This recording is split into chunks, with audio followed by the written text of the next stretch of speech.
we have two parts, right?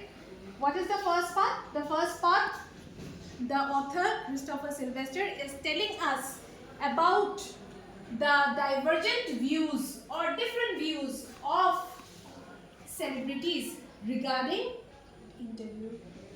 Attention here. Okay. So in the first part, what we found, different writers, Rudyard Kipling, then V.S. Naipaul, so many writers, their views about interview is given. Whereas in the second part, what was that? We get a glimpse of how interviews are taken. And that second part, interview, is whose interview? It's about a writer called as Umberto Eco. And who was taking the interview? A man from the newspaper Hindu called as Mukund Padmanabhan. Right? Come to the first part. In the first part, the author Christopher Sylvester starts by saying that interviews are no new thing. It's very, very, very old. Yes, okay? Years and years old. But interviews are the most popular medium of communication. Okay, this is the most important thing. This is what Christopher Sylvester starts with. That interviews are the most popular or the best medium of communication. It might be the best medium of communication, but there are two opinions about interview. One category of people, they like interview, and the other category of people, they don't like interview. Where is the majority? Like or dislike? Dislike. Okay? And in this majority category, who falls? Celebrities. Am I right? So, those who don't like interview, they are especially the celebrities. At the same time, we also find the author telling us the merits of interview. Some of the positive views about interview, but very less. Can you name positive views of interview? He says that some consider interviews to be an art. Some consider interviews to be the best source of truth. Okay? These are the only two positive points or positive views about interview. And rest, all the other views are what? Against interviews. And as I told just now, all these views are by whom? They are by the celebrities. Okay? The first celebrity that we have is who? V.S. Naipaul. But before that, Sylvester says what?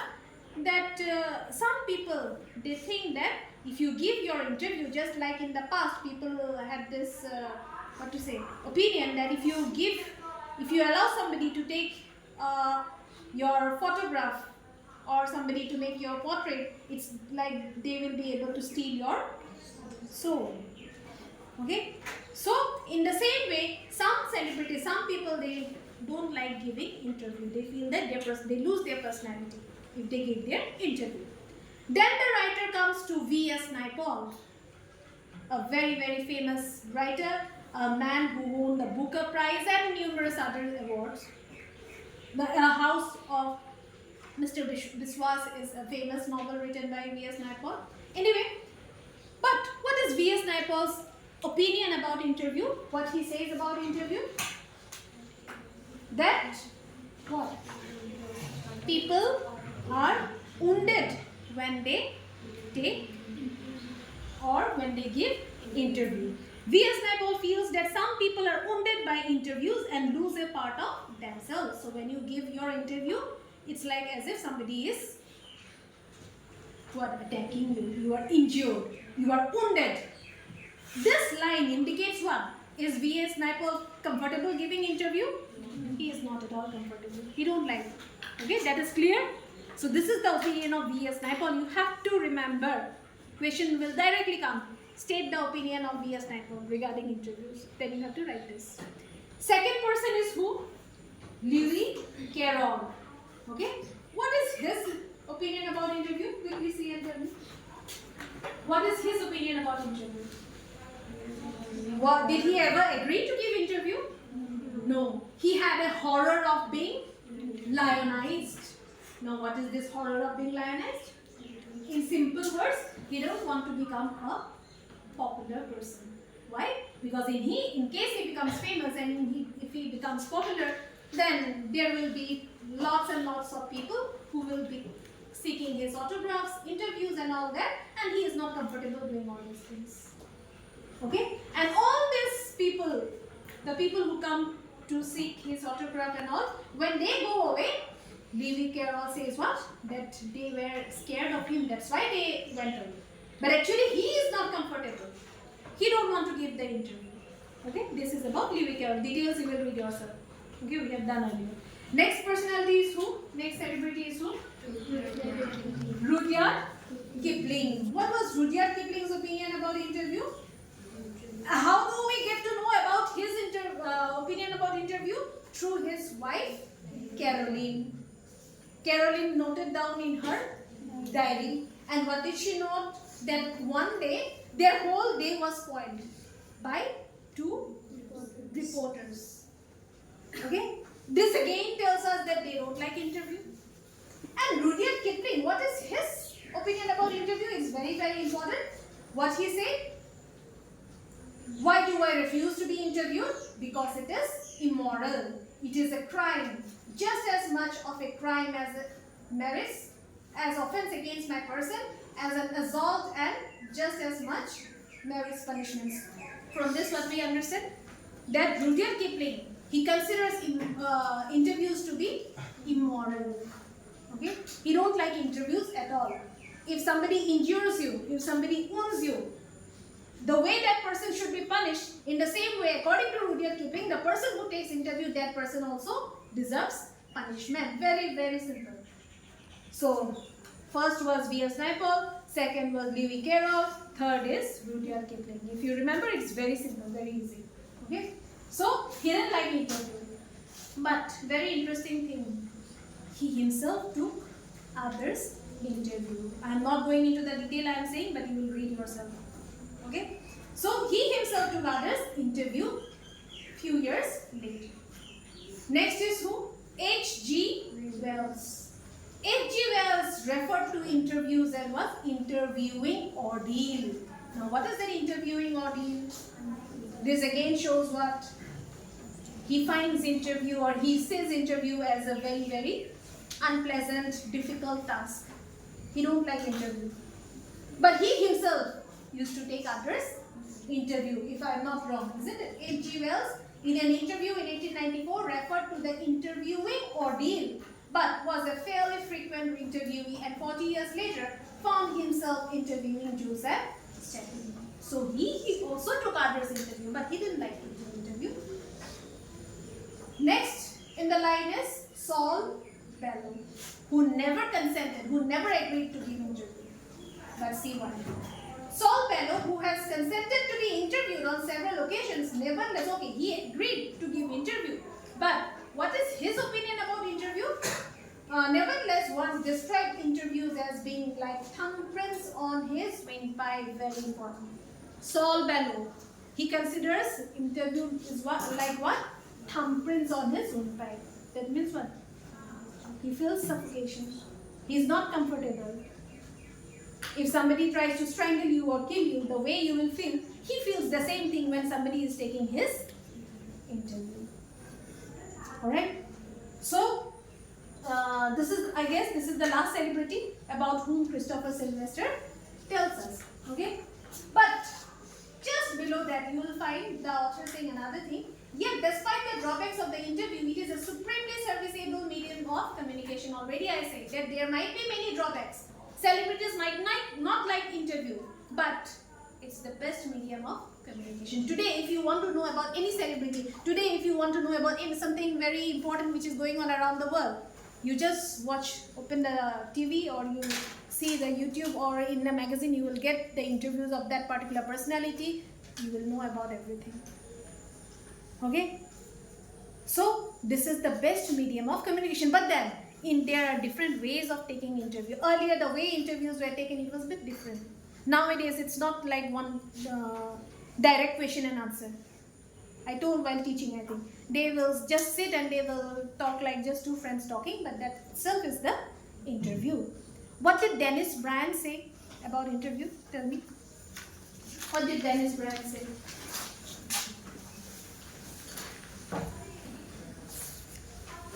Dennis Bryan, he wrote, what did he write? These days, more than any other time, our most vivid impressions of our contemporaries are through interviews. Contemporaries means? What do we mean by contemporaries? I made it very clear when I was teaching. Contemporaries mean people who are living in our own time. Okay? Modi and all the people who are alive now, they are all our contemporaries. All the stars, all the celebrities who are alive now, they are all our contemporaries because they are also living, we are also living in the same time. Okay? So if you want to know about the contemporaries, the best medium or best way to know about them is nowadays you find interview everywhere. In magazines you find, in newspapers you find, in YouTube channels you find, television you find, so many other. Okay? So interviews are the best medium of communication. Eco is who? Fast. Who is Umberto Eco? 1 mark question, suppose it comes. Who is Umberto Eco? A professor. He is a professor, half mark you get. What you have to do to get full marks? Umberto Eco is a professor of semiotics. He teaches in the University of Bologna, which is in Italy. Okay. Now this second part of interview deals with, as I have said, Mukund Padmanabhan taking Umberto Eco's interview. And the most amazing thing about Umberto, now that we already know the story, what is there in the second part, the most amazing thing about Umberto Eco is his capacity to write a variety of things. He is a professor, but although he is a professor, he has the capability to do or to write so many genres, articles, novels, short stories, children books. And what is that secret about Umberto Eco? This is what Mukund Padmanabhan is trying to find out, isn't it? And he starts by asking that question only. How can one person do so many things? Isn't it? He refers to David Lodge, another writer. Mukund Padmanabhan says that once David Lodge said that a person can do so many things. Actually, Mukund Padmanabhan is indirectly trying to ask Umberto Eco that how is that you manage time to write so many things? And the first line itself of the second part gives us the hint that this is how modern day interviews are taken. Just now I have said it will be a normal chit chat. Okay, it will not be a formal thing. You'll feel like just two friends sitting together having a cup of coffee and they are talking. But they are actually an interview is going on. Okay. So Mukund Padmanabhan, the man from the Hindu newspaper, he was impressed by this Umberto Eco, who is a professor of semiotics. Semiotics is the study of sign. Okay. Although he is a professor, but you ask people about him, in the US you ask Umberto Eco, people will say, oh, the novelist. Okay. So he is more famous as a novelist, not as a professor, although he is a fantastic professor. But then, his novels are more popular. Okay, how many novels he has written? Just, I guess, five novels. What about his academic works? I mean, the textbooks and all. How many he has written? Past? How many? Over 40 textbooks. But what is that thing about Umberto Eco's textbooks? Which makes the textbooks so popular among the students? Tell me quickly. What is that quality about his textbooks which differentiates or separates his textbooks from other authors? And that quality is what? personal style, narrative way of writing. Whatever he writes, whatever Umberto Eco writes, always there is a personal element into it. Whatever Umberto Eco writes, he always writes in the form of a story. And because he writes everything in the form of a story, it becomes easier for students to understand. His style of writing, his narrative way of writing, it's not boring, it's not dry like the other textbooks that we have in the market. Okay? You read his textbook and you read other writers' textbook, you will find a lot of difference. His textbooks you will feel like reading. You will understand it very easily because of the lucid language, very simple language and simple way of description. Whereas other writers' textbooks you may read, but you may find it very confusing and difficult words. But Umberto Eco's textbooks are very, very simple. This is what makes his writing different from other writers. And this is what Mukund Padmanabhan is trying to find out. How? You are a professor, but you are famous as a novelist. Doesn't it disturb you? Remember, he asked me, are you not disturbed by the fact that you are famous more as a novelist? What was Umberto Eco's reply? Yes, he is definitely disturbed. He don't want himself to be in the novelist or club. He wants to be a part of the academic society, academic fraternity. Okay, but then he is more famous as a novelist. His novel, one novel became very, very famous, and that novel is what? The Name of the Rose. The content of the novel is very, very difficult. It has theology, religion, metaphysics, and many more things are there. A very, very complicated novel, seems to be. But then, when readers read it, they found it very, very, very simple. Again, it became popular. What is the reason of that popularity? The way he presented. And Mukund asked, what is the reason, sir, that this novel became so successful? Your novel is about medieval history, theology, metaphysics, and so many other things. Is the reason that you have written about medieval history, that's why your novel became successful? Mukund asked. Then Eco said what? There are so many other writers who wrote on the same topic. Why my novel became successful now, I can't say. Okay? But we as students or we as readers, we know that his novel, the Name of the Rose, became very, very popular, very successful because of the way Umberto Eco wrote it. His narrative style. Simple language. His way of writing. So that was the Name of the Rose part which Mukund Padmanabhan was talking with him. Then what was the secret which I was telling in the beginning? Mukund was also trying to find out the secret. Now how come this professor manages time to write so many journals, short stories, novels, children books, academic books? How? What is that secret? Interstice. Remember? Interstice is what? The short gap.